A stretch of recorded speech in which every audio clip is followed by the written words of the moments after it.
Hello, today we deal with some questions of sonnet number 67, Like as a Huntsman. So the first question is, who is the poet of Like as a Huntsman? Poet कौन है? Edmund Spenser. The poem Like as a Huntsman is written by Edmund Spenser, one of the major poets of the Elizabethan era.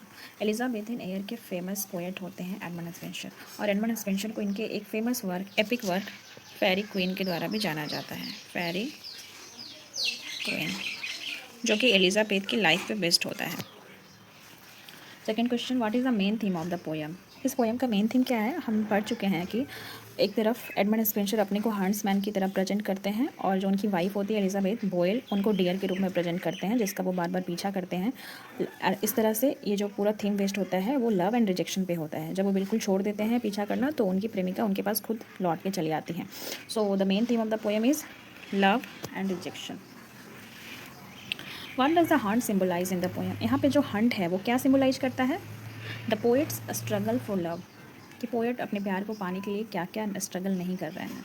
The Hunt symbolises the poets pursuit of his beloved who continuously scapes his grasp. जो Hunt है वो यहाँ पे ऐसे तो एक dear है, Elizabeth बोयल को डियर के रूप में प्रेजेंट किया गया है, तो जो हंट है वो उसका पीछा कर रहे हैं। पोएट किस लिए पीछा कर रहे हैं? ताकि उसका प्यार पा सकें, वो कंटिन्यूअसली। और जो डियर है, जो उनका प्रे है, जो उनका हंट है, वो कंटिन्यूअसली स्केप कर रही है, उनसे बच के निकलना चाह रही है।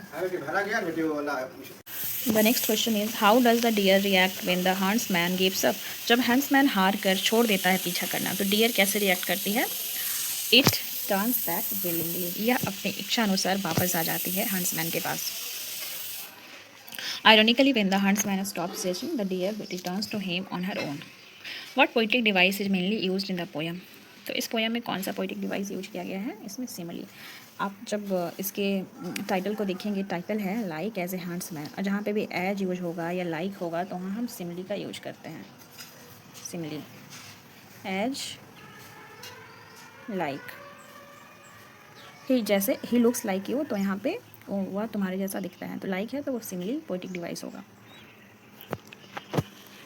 The poem like as a huntsman belongs to which sonnet sequence? कौन से सोनेट सीक्वेंस का पार्ट है ये? एमोरिटी। एमोरिटी एक सोनेट सीक्वेंस होता है जिसका ये पार्ट होता है।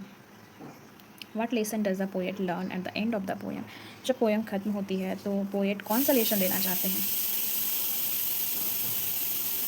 पोएट कहते हैं patience brings love.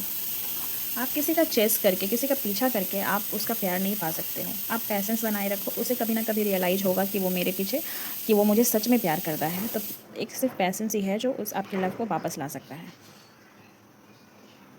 The poet realises that when he stops forcing, poet realise करता है कि जब उसने फोर्स करना अपने प्यार को बंद कर दिया, हिज बिलवेड रिटर्न्स विलिंगली, उसकी जो प्रेमिका होती है वो अपनी इच्छा से वापस आती है। सिम्बलाइजिंग पैसेंस एंड सरेंडर, ये सिम्बलाइज करता है कि आप पैसेंस बनाए रखो और खुद को सरेंडर कर दो, तो आपकी बिलवेड विलिंगली आपके पास आ ही जाएंगी। Thank you so much for watching my video.